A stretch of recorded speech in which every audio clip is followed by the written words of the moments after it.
بسم الله الرحمن الرحيم.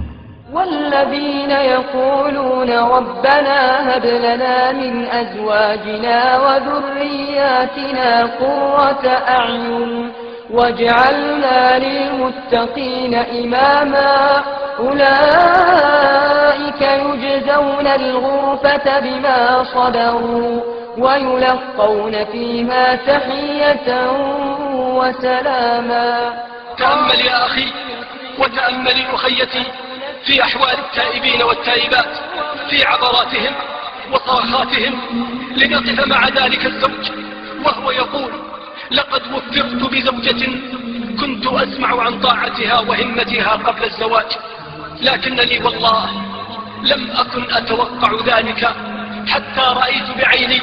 ففي ليلة زواجي وبعدما غلبني النوم تنبهت فجأة فلم أجدها بجانبي، تلفت في أرجاء الغرفة فقلت: قد يكون الحياء جعلها تنام في الغرفة الأخرى.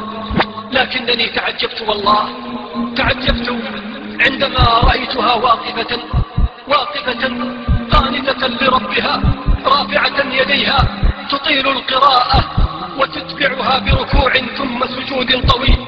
عجبا لها، لا تترك قيام الليل حتى في ليلة زواجها. فلا إله إلا الله، تذكرت حديث نبينا عليه الصلاة والسلام وهو يدعو بالرحمة لتلك المرأة بقوله: رحم الله امرأة قامت من الليل فصلت وأيقظت زوجها فإن أبى نضحت في وجهه الماء. لا إله إلا الله. أين النساء؟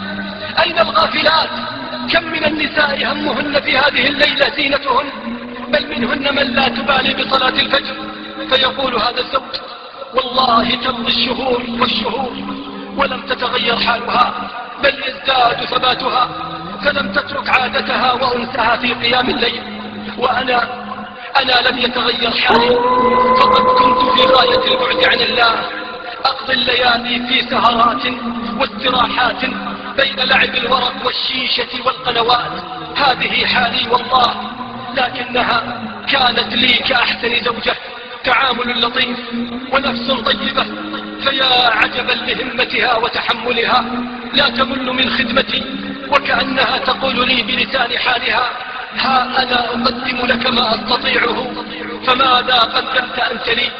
ماذا قدمت أنت لي؟